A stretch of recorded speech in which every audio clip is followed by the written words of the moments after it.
સત્સંગના દ્વાર સૌને માટે ખુલ્લા હોય છે.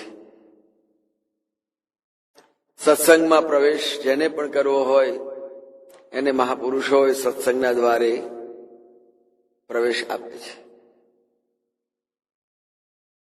જેમ કામ, ક્રોધ અને લોભ એ ત્રણેય નરકના દ્વાર છે, સીધા નરકમાં જ લઈ જાય. કામ, ક્રોધ તથા લોભ ત્રિવિધમ નરકસ્યેદમ દ્વારમ. કામ, ક્રોધ અને લોભ ત્રણેય નરકના દ્વાર છે. એમ સત્સંગ એ પરમાત્માની પાસે પહોંચવાનું દ્વાર છે. જેની પાસે સત્સંગ છે એ પરમાત્મા સુધી પહોંચે છે, અને જેની પાસે સત્સંગ નથી એ વિકૃતિઓ અને વાસનાઓના દ્વારથી નરકમાં પ્રવેશ કરતો હોય છે. સત્સંગ હંમેશા માણસનો ઉદ્ધાર કરે છે, એને સદબુદ્ધિ આપે છે, એના વિચારોમાં પરિવર્તન લાવે છે. સત્સંગ એક વાર તો આપણને ખોટા રસ્તેથી પાછા વાળી શકે છે. એનામાં એટલી બધી શક્તિ છે કે ગમે ત્યારે કદાચ ભૂલા પડી ગયા હોય, ખોટા રસ્તે ચડી ગયા હોય તો સત્સંગ જરૂર માણસને પાછો વાળી લાવે છે. તો એવા સત્સંગ દ્વારા સદગુરુ મહાપુરુષો અનેકના જીવન અધમ ઉધારે કોટી, પાપ સબ ગયે છૂટી. જેના સંગ માત્રથી કરોડો કરોડો અધમનો ઉદ્ધાર થયો. ગુરુદેવ, સંતરામ, શુભનામ, વિવેક વૈરાગ ધામ. આમ કરોડોનો ઉદ્ધાર કરનાર હોય અને બધાને પાપ છોડાવી દે. સદગુરુના સંગમાં, સત્સંગની અંદર પાપ છૂટતા હોય છે. લક્ષ્મણદાસજી મહારાજે ગુરુ મહારાજ પાસેથી, એમના સાનિધ્યથી જે કંઈ મેળવ્યું એના દ્વારા પોતાની એક ઉચ્ચ અવસ્થા કે જ્યાં કોઈ ન પહોંચે, કોઈ સામાન્ય જીવાત્મા તો ત્યાં સુધી જઈ જ ન શકે, ત્યાં લક્ષ્મણદાસજી મહારાજને સદગુરુએ, સદગુરુના શરણે એમને છેક બ્રહ્મ તત્વ સુધી, આત્મા સુધી પહોંચાડી દીધા. તો આમ બ્રહ્મ તત્વ એ અંતિમ લક્ષ્ય છે, અંતિમ છોર છે, અને ત્યાં પહોંચ્યા પછી આગળ ક્યાંય પહોંચવા રહેતું નથી. એ મેળવ્યા પછી બીજું કાંઈ મેળવવા પણ રહેતું નથી. આમ આટલા સુંદર ભાવથી સદગુરુના આરાધ્ય એને સમર્પિત થઈ જઈને બસ એમ જ કહી દીધું, મેં મેરા મન મારા સદગુરુ મોએ આન મિલે. ગુરુ મહારાજના સાનિધ્યમાં જ યત સંગાત નષ્ટ પાપા, જેના સંગથી મારા પાપ બધા જ નાશ પામી ગયા. ગુરુ મહારાજ પાપનો નાશ કરાવે ત્યાર પછી નવા પાપ ન થવા જોઈએ. જે પાપ હતા એ પાપનો નાશ કરાવ્યો, અને ગુરુ મહારાજ શિષ્યના પાપનો હંમેશા નાશ કરે છે. જો મન પાપ કરતું હોય તો ગુરુ મહારાજ શીખવાડે કે મનને પણ મારી નાખ. અને એ જ વસ્તુને લક્ષ્મણદાસજી મહારાજે અનુભૂતિની સાથે કહ્યું, સદગુરુ મોએ આન મિલે તબ મેં મેરા મન મારા. બસ ગુરુ મહારાજે એટલી બધી શક્તિ આપી, ગુરુ મહારાજે એવું જ્ઞાન આપ્યું કે મારું મન મને મારતું હતું, એને બદલે મેં એને મારી નાખ્યું. હંમેશા સામાન્ય જીવ માત્રના ને મન રોજ માર્યા કરતું હોય છે. મન ના માર્યા માનવી, વન વન ફરે ઉદાસ. શું કરું, મારું મન નથી માનતું, મને ધ્યાન ભજન નથી કરવા દેતું, મને સત્સંગમાં બેસવા દેતું નથી. આમ માણસ જવું હોય એને સત્સંગના સદમાર્ગે, ભગવદ માર્ગે, પણ મન જવા જ ના દે. શબ્દરૂપી સીડીએ ચડતા માયાએ નાખ્યો તાણી. ક્યાં જાઉં છું, ઉભો રે, ખેંચી કાઢે પાછો. આ સંસાર છે. આગળ વધવા જ નથી. એને કદાચ થોડોક ઉપર ગયો હોય તો ઢસડીને નીચે નાખે. આ છે માયા. તો એ જગતના સામાન્ય જીવની આ સ્થિતિ, આ અવસ્થા છે. અને એમાં સદગુરુના સંગમાં, સદગુરુ મહારાજના સાનિધ્યમાં, સત્સંગ દ્વારા લક્ષ્મણદાસજી મહારાજને જે મળ્યું એનાથી એટલી ખુમારીથી મેં મેરા મન મારા. દુનિયાના લોકો મનનો માર ખાતા હોય અને આવા સિદ્ધ મહાપુરુષો સદગુરુનું શરણ પ્રાપ્ત કર્યા પછીથી મનને મારતા હોય. મનથી લોકો માર ખાય એની જગ્યાએ મહાપુરુષોની આગળ મન માર ખાતું હોય છે. અને એ મન મરી જાય એટલે એનું અસ્તિત્વ સમાપ્ત થઈ જાય. જેમ સોનું છે, સોનાના જુદા જુદા જુદા ઘરેણાના નામ જુદા જુદા હોય, પણ દરેકનો બેઝ કયો? સોનું. પણ નામ ને આકાર બધાના જુદા જુદા. પણ એ બધા જયારે એને ઓગાળી નાખે એટલે કોઈ ઘાટ ના રહ્યો, કોઈ નામ ના રહ્યું. અંતે તો હેમનું હેમ હોય. એમ આ મન છે, જ્યાં સુધી દૂર દૂર દૂર દૂર જુદી જુદી વૃત્તિઓમાં રખડ્યા કરે છે ને ત્યાં સુધી એના મોજા ઉછર્યા કરે. પણ એ મોજા પાછા દરિયામાં ને દરિયામાં જ સમાઈ જાય. સોનાના ઘરેણાના ઘાટ પાછા સોનામાં જ સમાઈ જાય. એમ મન અને મનના વિચારો ગુરુ મહારાજના સાનિધ્યમાં એમાં પોતાનામાં જ ભળી જાય, પાછા ભળી જાય.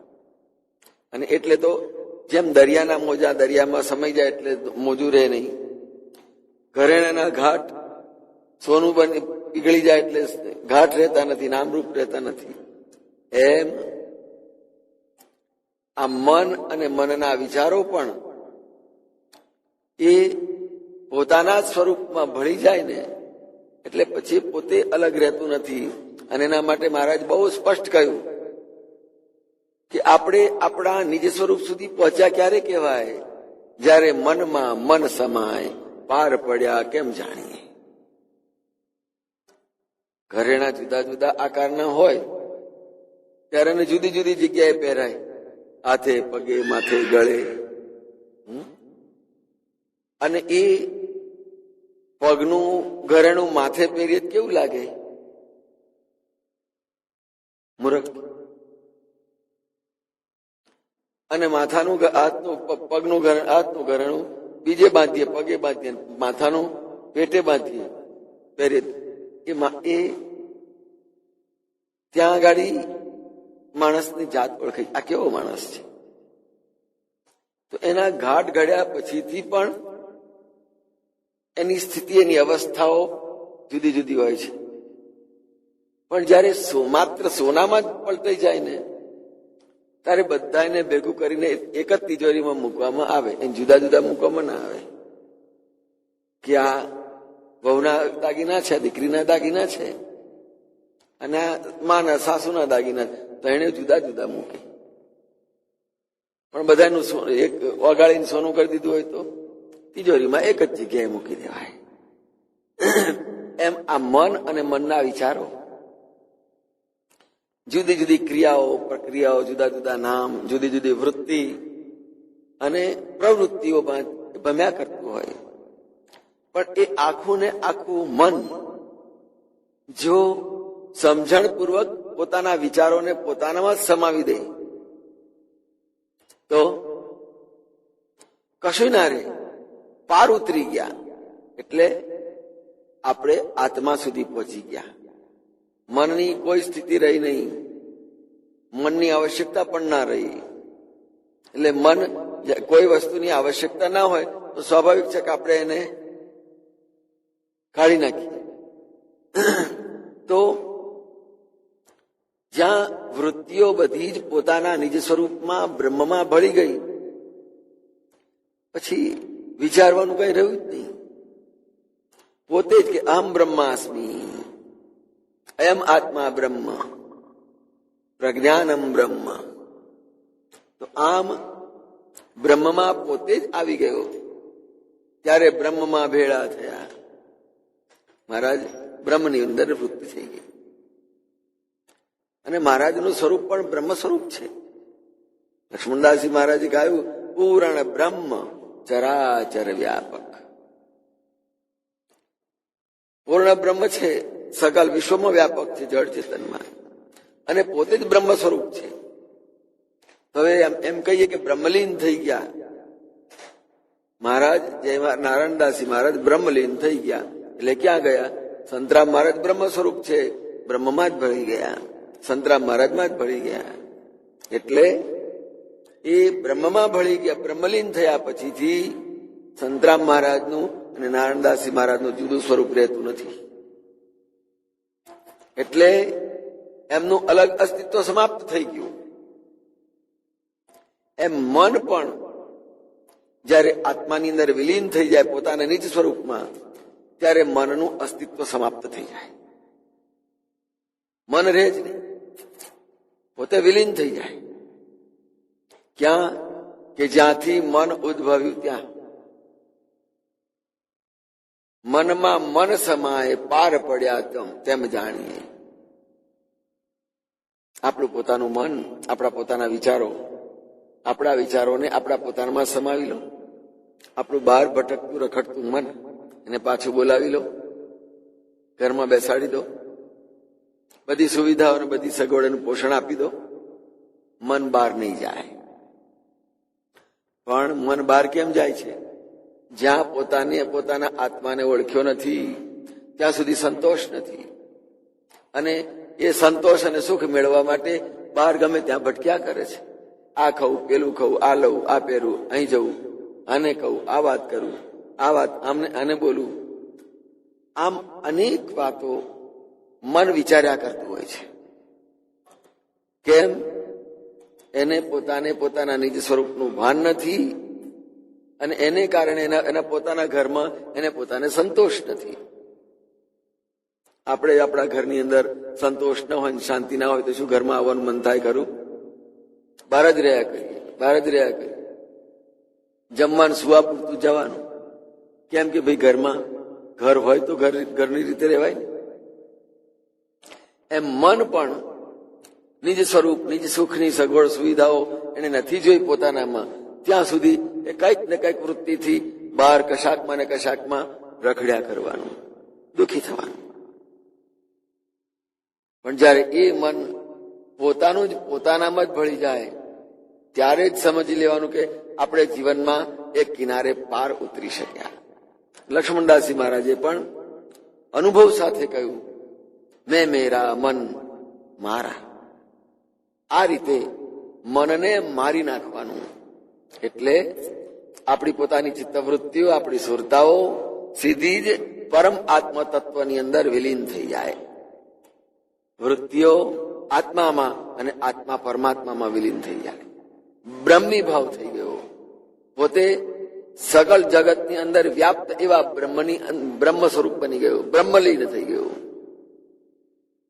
વરસાદના છાંટા અનેક હોય, અબજો હોય, પણ એ દરિયો કેટલો લાંબો પહોળો છે, અને દરિયાની અંદર કેટલા કરોડો છાંટા પડતા હશે. દરેક છૂટા અલગ અલગ હોય, પણ દરિયામાં પડ્યા પછી બધા જ એક જુદા શોધી લાવો છો બધા અબજો છાંટાને, નહીં મળે. એમ આ બધા જ સ્વરૂપો, મનની બધી જ વૃત્તિઓ જે અલગ અલગ ફંટાતી હોય, ફેલાતી હોય, રખડતી હોય, એ બધી જ જયારે આત્માના સાગરની અંદર સમાઈ જાય ને ત્યારે બધી જ વૃત્તિઓ અલગ રહેતી નથી, અસ્તિત્વ એનું અલગ રહેતું નથી. મન પોતે પણ આખું ને આખું વાદળ જેમ સમુદ્ર ઉપર વરસી જાય તો એ આખું વાદળ ક્યાં ગયું? સમુદ્રમાં. શોધી કાઢો જોઈએ, એ કઈ જુદો છાંટો નહીં જડે. બસ એમ આ મનની વૃત્તિઓ આત્મામાં અને આત્મા વ્યાપક પરબ્રહ્મની અંદર ભળી ગયું એટલે એનું અલગ અસ્તિત્વ શોધ્યું ના જડે ને. સમુદ્રમાં પાણીના છાંટાનું અલગ અસ્તિત્વ શોધવા જાવ જોઈએ. આખો દરિયો ખોદી વળો, ચારી નાખો, કારણ કે પેલું ટીપું તો નાનું હતું ને હાથમાં આવી જશે, આવે ખરું? એમ બ્રહ્મલીન એટલે પોતે વ્યાપક બ્રહ્મની અંદર વિલીન થઈ ગયા પછીથી એનું અસ્તિત્વ અલગ રહે નહીં અને શોધ્યું ના જડે. જેના અગ્નિ સંસ્કાર કરી આવ્યા સ્મશાનમાં, પછીની જુદી રાખ વધવા જાવ છે, જડે કોઈ નહીં. બધી એક રાખ, બધી રાખની અંદર એની રાખ ભેગી ભળી ગઈ. એમ આત્મા પણ પરમાત્માની અંદર વિલીન થઈ ગયું. મન પોતાના નિજ સ્વરૂપની અંદર વિલીન થઈ ગયું એટલે મન મરી ગયું. લક્ષ્મણદાસજી મહારાજે કહી દીધું, સદગુરુ મોએ આન મિલે, સુરત નુરત કે પાર ગઈ હે. એની સુરતાઓ એટલી બધી આગળ વધી ગઈ કે આ દુનિયાની અંદરની કોઈ પણ પરિસ્થિતિ એને સહેજે હેરાન કરે નહીં. પ્રીતમદાસજીએ બહુ સરસ ગાયું કે મહારાજ આટલું આપજો, નડે નહીં કોઈ મને સંસાર, રહુ નિજ નામ તણે આધાર. બસ अपने स्वरूप में मैं बना रहूं. અને એટલે જ સુરત નુરત કે પાર ગઈ જે શક્તિ મળીને એની સાથે કહી દીધું, સદગુરુમોએ આન મિલે જબ મેં મેરા મન મારા મનને મેં મારી નાખ્યું, ખતમ કર્યું.